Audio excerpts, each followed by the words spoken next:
Uma alegria estar novamente com vocês, estudando o livro O Dom da Mediunidade, um sentido novo para a vida humana, um novo sentido para a humanidade, da doutora e pesquisadora Marlene Nobre. Mediunidade e obsessão. Antes de prosseguir no estudo das faculdades mediúnicas, é importante ressaltar que a obsessão, também conhecida como mediunidade torturada, é a influência ou parceria negativa entre os seres. Na obra anterior, Obsessão e Suas Máscaras, também da Marlene, fizemos um levantamento de todos os casos de obsessão relatados em 14 livros da série André Luiz, oferecendo um estudo ampliado sobre eles e sugerindo uma classificação. Esse livro está já lido aqui no nosso canal. Aqui, portanto, temos pouco a acrescentar. Com base no que estudamos, temos hoje uma visão bem mais ampla da obsessão, ainda que o fenômeno possa se apresentar de mil modos diferentes. O seu significado é sempre o mesmo: associação de almas em desajuste, comprometidas em aflitivas provações que se encontram no devido tempo para os reajustes necessários. Tanto pode significar associação de forças com a finalidade prática do mal, como é o caso da sintonização de almas na trama e na execução de crimes, guerras, destruições, atos maldosos ou parcerias de almas amalgamadas que elegem uma maneira de viver menos edificante com perda de tempo e energia vital, como acontece nas incontáveis simbioses e parasitoses mentais disseminadas pelo mundo. Significa também a ação maléfica de um ser sobre outro, por motivo torpe, em geral vingança. Aliás, a obsessão é mais conhecida por esse último aspecto. Seja qual for o tipo de obsessão, suas raízes estão fincadas em existências passadas. No caso de vingança, não se deve esquecer que a dívida sempre acompanha o devedor, onde quer que ele se apresente, até que as contas sejam devidamente acertadas perante a lei de Deus. Nesse caso, só há um meio de vencer: o da humildade perante o perseguidor, com mudança de conduta e cultivo da lei universal de amor. Sejam quais forem as circunstâncias, a única resposta positiva e construtiva é perdoar. É importante lembrar que a obsessão tanto pode expressar a influência negativa de encarnado sobre encarnado, ou deste para o desencarnado, e vice-versa. Como diz Kardec, as influências negativas variam ao infinito. Isso está no livro A Gênese, capítulo 14. A obsessão apresenta caracteres muito diferentes, que vão desde a simples influência moral, sem perceptíveis sinais exteriores, até a perturbação completa do organismo e das faculdades mentais. Isso está no livro de Lourenço Prado, Instruções Psicofônicos, e no seu capítulo 38. Chama a atenção para a razão desses quadros mais amplos de obsessão. Afirma que a ideia fixa em situações deprimentes, provocando em nosso desfavor os eflúvios enfermiços das almas que se fixam nas mesmas situações.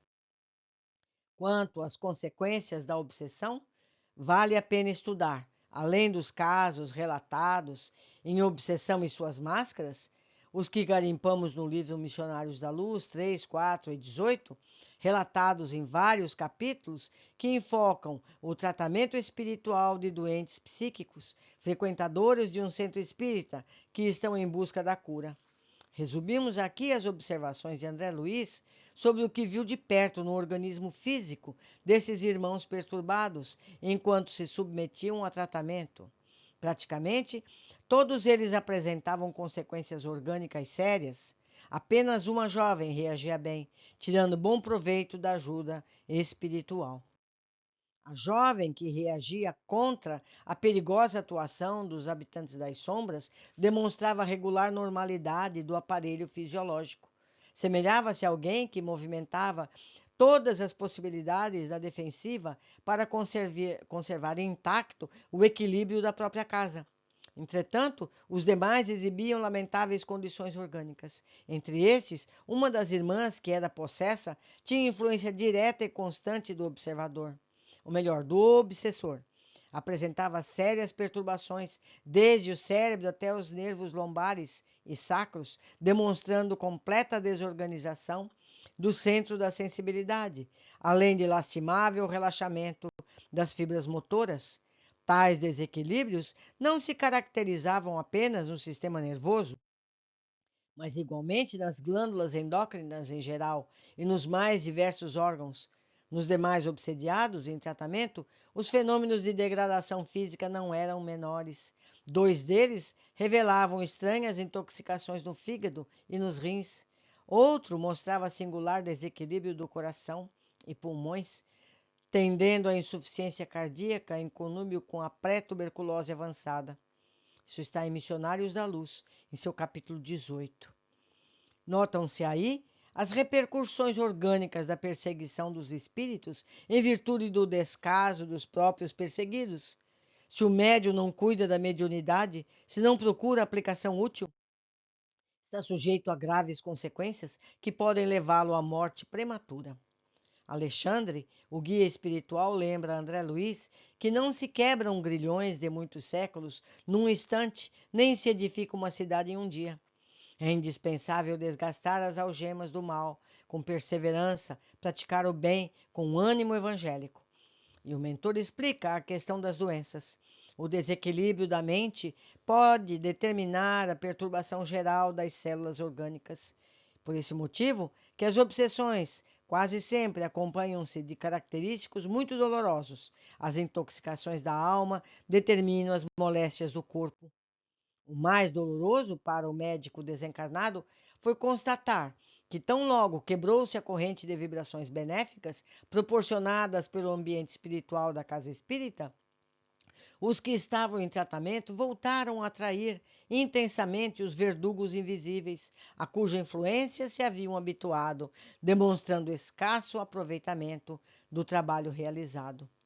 Alexandre lembrou que o corpo de carne é como se fora um violino entregue ao artista, que nesse caso é o espírito reencarnado. Torna-se indispensável preservar um instrumento, defendendo-o dos elementos destruidores. Cita como exemplo a luta, a coragem, a jovem que, apesar de sofrer perseguição implacável, tem recorrido à prece, estudado a si mesma, mobilizando as possibilidades de que dispõe para harmonizar-se interiormente. Na verdade, tem sido doutrinadora dos verdugos pelo exemplo de resistência ao mal. Com isso, tem tido o problema da cura altamente facilitado. O acompanhamento dos irmãos em tratamento espiritual deixa claro que os casos de obsessão apresentam complexidades naturais, com profundas repercussões no organismo físico, e na solução deles não se pode prescindir do concurso direto dos interessados. Então, meus amigos, em todos esses capítulos, nós já entendemos que a mediunidade é uma condição de cada um. A gente não pode deixar de ser médium. A gente pode estudar a mediunidade e controlá-la, fazer com que ela funcione positivamente no bem. Porque se nós abandonarmos essa condição, nós só tendemos a piorar os reflexos em nosso corpo físico e espiritual. Então não existem ex-médiuns. Não existem ex-médiuns. Por hoje ficamos por aqui e até breve para continuarmos o nosso estudo.